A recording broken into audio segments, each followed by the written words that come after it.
Hello बच्चों, चलिए प्रश्न को पढ़ते हैं और समझते हैं। दो पासे फेंके जाते हैं। घटनाएं ए कॉमा बी तथा सी निम्न प्रकार है। घटना ए, पहले पासे पर सम संख्या प्राप्त हो। घटना बी, पहले पासे पर विषम संख्या प्राप्त हो।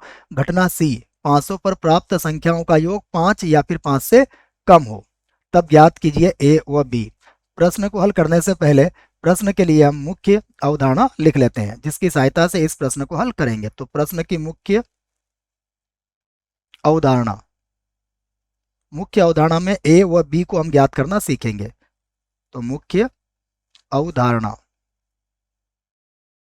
देखिए, मुख्य अवधारणा में हम इस बात को समझेंगे कि ए व बी कैसे ज्ञात किया जाता है। ए व बी, तो ए व बी का अर्थ होता है ए इंटरसेक्शन बी। इसका अर्थ क्या होगा? A intersection B. और देखिए, ए इंटरसेक्शन बी का मतलब होता है इसमें ए तथा बी के केवल केवल उभयनिष्ठ अवयव होंगे। उभयनिष्ठ अवयव, यह बात आप याद रखें कि अगर हमें ए व बी या फिर ए इंटरसेक्शन बी ज्ञात करना है तो इसमें ए तथा बी के केवल उभयनिष्ठ अवयव होते हैं। तो अब आप देखिए प्रश्न में जो दिया है, प्रश्न में जो कहा गया है उसे देखते हैं। दो पांसे फेंके जाते हैं। यदि दो पांसे फेंके जाते हैं तो इसका प्रतिदर्श समष्टि क्या होगा, हम सबसे पहले वह लिख लेते हैं। तो प्रतिदर्श समष्टि इसका होगा जिसमें 36 स्थितियां संभव होगी। तो वह सभी 36 स्थितियां हम लोग यहाँ पर लिख लेते हैं। क्या बनेगी? 1,1, उसके बाद 1,2, 1,3, 1,4, 1,5, 1,6, या फिर बन सकती है 2,1, 2,2, 2,3, 2,4, 2,5, 2,6, या फिर हो सकता है 3,1, 3,2, 3,3, 3,4, 3,5, 3,6, या फिर यहाँ पर 4,1, 4,2, 4,3, 4,4, 4,5 और 4,6, ये भी हो सकता है। या फिर हो सकता है 5,1, 5,2, 5,3, 5,4, 5,5, 5,6, और देखो और हो सकता है 6,1, 6,2, 6,3, 6,4, 6,5, 6,6। तो ये हमने 36 स्थितियां जो संभव थी वह सभी यहाँ पर लिख ली है, जिसे कहते हैं प्रतिदर्श समष्टि। और अब हम हर सभी जगह कॉमा लगा देते हैं। देखिए, ये सभी जगह कॉमा लगाया जाएगा जिससे कि सारे समुच्चय के अवयव कहलाए यहाँ पर। तो देखिए, मैंने सभी जगह कॉमा लगा दिया, कहीं छोटा तो नहीं है। ये देखिए आप, तो ये हमारे पास क्या हो गया है? प्रतिदर्श समष्टि। अब हम घटना ए को लिखेंगे। तो देखो, ए क्या कहा गया है? ए में कहा गया है पहले पांसे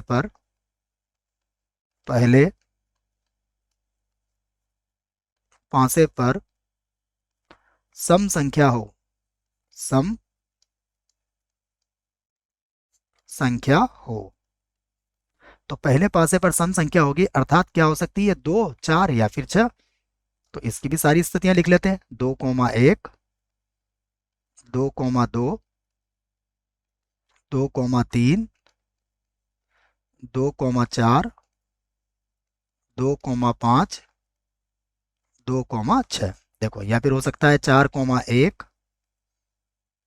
4,2,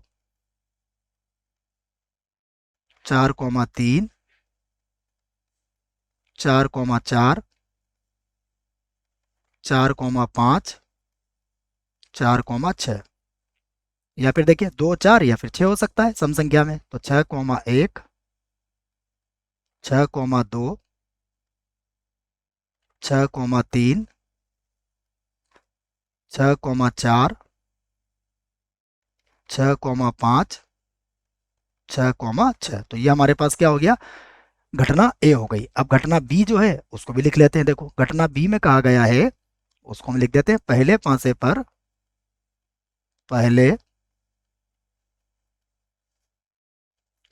पर क्या हो, विषम संख्या हो, विषम संख्या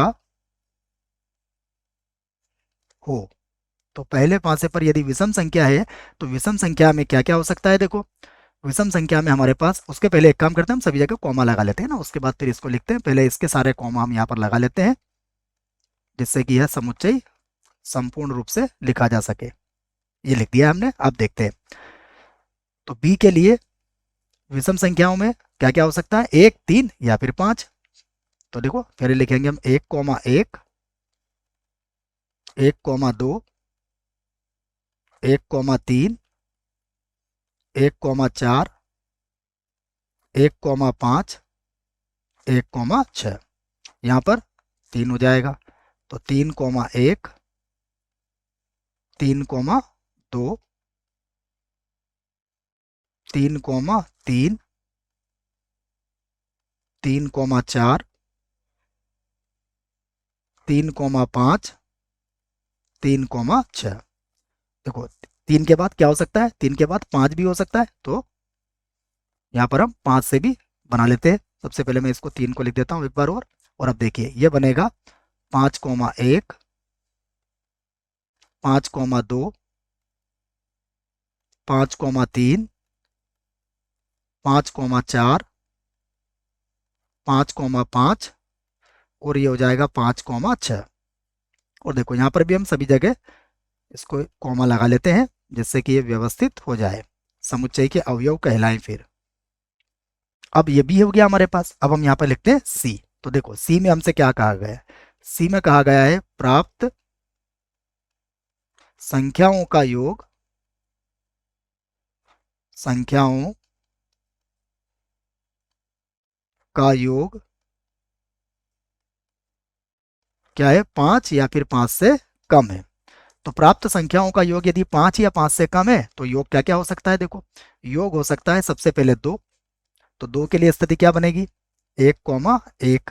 योगफल 3 भी हो सकता है, तो 3 के लिए स्थिति बनेगी 1,2 और 2,1। उसके बाद देखिए योगफल 4 हो सकता है, योगफल अगर 4 हुआ तो 1,3, 3,1 या फिर 2,2 हो सकता है। ये योगफल 4 के लिए हमने स्थिति बना ली। अब देखिए योगफल 5 के बराबर भी हो सकता है, तो 5 के बराबर होगा तो 1,4, उसके बाद होगा 4,1 या फिर 2,3, यहाँ भी 5 आएगा, या फिर होगा 3,2। ये भी हमारा योगफल 5 को ही व्यक्त करेगा। तो हमने सी को भी ज्ञात कर लिया है। अब हमसे जो पूछा गया है हम देखते हैं। तो अब हमसे पूछा गया है ए व बी, या फिर जिसे हम कहेंगे ए इंटरसेक्शन बी। तो अब देखो ए और बी को देखो आप, ए के प्रारंभिक अंक क्या है, 2, 4, 6 और बी के प्रारंभिक अंक कितने हैं, 1, 3 और 5, अर्थात इनमें कोई भी अवयव उभयनिष्ठ नहीं है। तो यहाँ पर कोई अवयव उभयनिष्ठ नहीं है, अर्थात इसका उत्तर क्या आएगा, फाई, जिसे कहते हैं रिक्त समुच्चय। यही हमारे प्रश्न का उत्तर होगा। आशा करता हूँ आपको इस प्रश्न का उत्तर समझ में आया होगा। धन्यवाद।